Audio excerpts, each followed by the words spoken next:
Welcome. I'm Kinetic Symphony.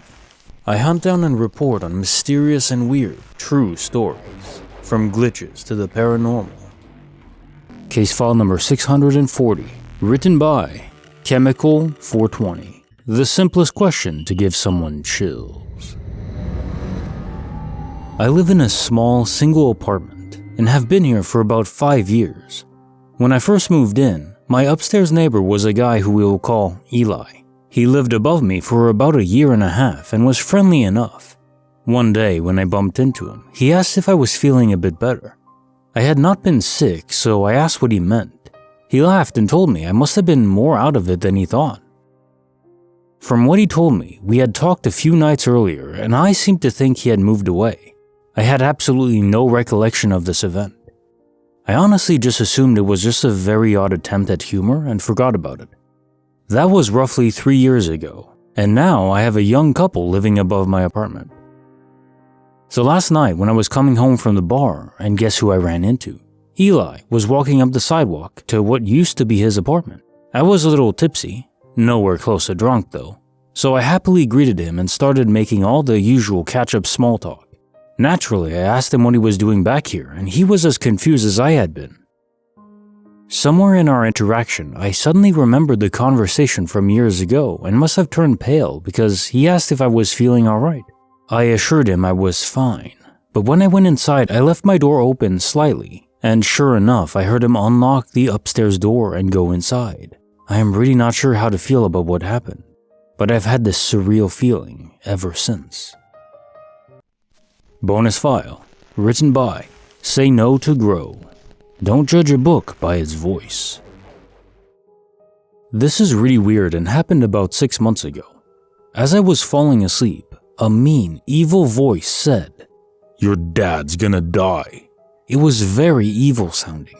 It was so scary. I prayed to God to protect my dad because I wasn't sure if it was a dream or not. It felt real and vivid. I did not tell anyone about it. The very next day, I started feeling dizzy and nauseous. It was so bad I couldn't even stand up straight. The room was spinning. Then my dad called me. He said he was scared because he was dizzy and nauseous. It was weird because it was like I was experiencing the exact same thing at that very moment. I was asking him questions like if he had chest pains, and suddenly he stopped responding. I'm like, "Dad, answer me or I'm calling 911. No response. So I called 911. My dad lives 35 minutes from me. I felt helpless. I prayed again and remembered my dream and was in total panic. My dizziness went away. The paramedics got there and my dad was conscious. He refused to go to the hospital because he's stubborn as hell. Long story short, we went to the doctor, had a CT scan done. His carotid artery was severely blocked and he suffered a small stroke. He had surgery and is doing okay now. However, his memory is worse than ever and I'm scared about vascular dementia. I'm glad he's still here. The odd thing is, why did the voice sound so evil? It literally warned me. I believe my prayers helped the situation, but I'm confused about it. However, there's no way that was a coincidence. It literally happened the next day. Just thought I'd share. Case notes, bonus file. The author has requested that anyone who feels so inclined to pray that their father is safe and lives a long and healthy life. While I don't consider myself religious, I'm happy to offer my own goodwill into the universe, to whatever entity, if any, can help, or might feel compelled to. I hope that does work and I hope that your father does live a long and healthy life, with many more decades to come. You know, it's just so heavy to have a close loved one be at risk of death. Not dead, but at risk. It would put you at complete unease all the time. But to be warned by a voice that sounds so evil, I wonder if this was a mental translation error? So perhaps your brain received this information by a benevolent entity, but because the information to your subconscious was so perilous and terrifying, your subconscious translated the inner voice as sounding evil when it relayed it to the conscious part of your brain. Just a thought, because it would be very odd if it was an actual demon that decided to switch sides and be good. This isn't supernatural. Case file number 641, written by DDsLaboratory. My soul the void, and fear beyond description. I love to drive for DoorDash in my free time. Something about getting out past midnight and just driving is very soothing to me. Why not make some money doing it too? My wife hates it though, specifically me going out past midnight in what she calls the bad side of town. I don't see it like that though. I've driven for DoorDash for a bit now, and I've never once felt even slightly fearful for my own safety, much less a fear for my life, and I love driving on the west side, south side, and downtown around midnight. Let me run through my shift tonight. I started my dash at around 5 p.m. to hit the dinner rush. It was slow, so I did a lot of waiting for a while. 6 p.m., I started feeling oddly restless, in a way I haven't felt before. I felt like I needed to get out of my car and run a mile, like I couldn't keep my legs still. I parked at a gas station to walk around and get a soda and some water to calm my nerves. It worked for a bit. 7 p.m., I drove to the west side.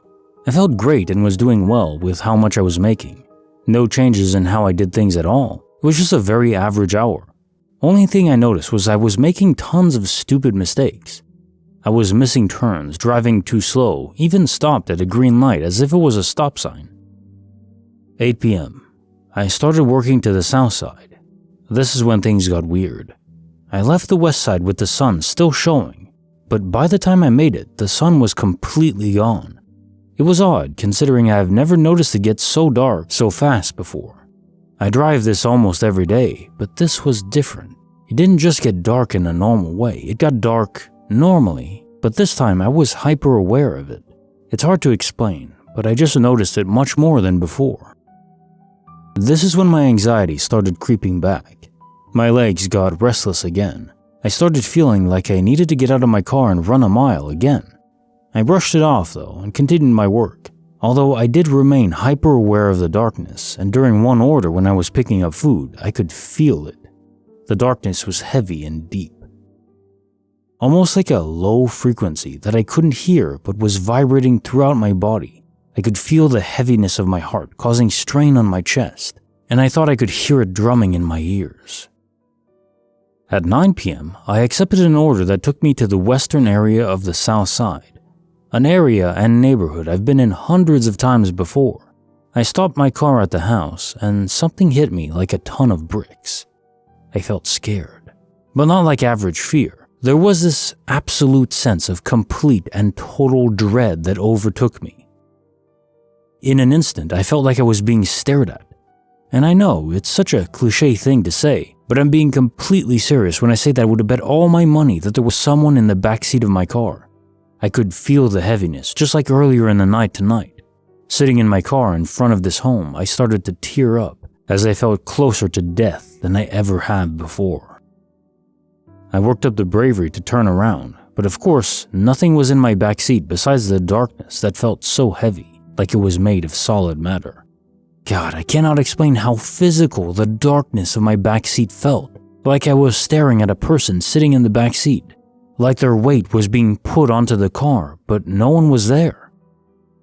I got out of my car and saw another car pull up in the driveway of the home. I thought maybe I could hand it to them and get on my way, but they just sat in their car looking at me and looking down at the shining light that I could see was their phone. They did this 3 more times before I worked up the bravery and walked the order to the door, every step further increasing my sense of absolute horror. I dropped it off, took the picture, and rushed to my car. I turned to my left, seeing the person still sitting in their car in the driveway, face illuminated by their phone, just staring at me. I locked my doors and looked at the back seat. Still nobody was there, and it was confirmed due to the light being on from the opening of the door. But because I locked the door, the light slowly dimmed to darkness. The feeling was heavier than ever before. As soon as the darkness of my backseat hit again, it was like the car was full of people sitting back there just staring intensely back at me. I couldn't look away from the darkness. I felt like I was being crushed by the fear, anxiety, and that very darkness. I turned my car around and drove off, noticing how the person in the car in the driveway was no longer in the car. 9:30 hit and I closed out my shift. I was sobbing in the driver's seat with my inside car lights on as I drove home.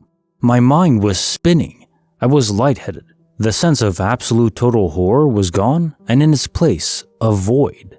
emptiness, as if something occupied my soul for just a moment and then left it wide open and vacant.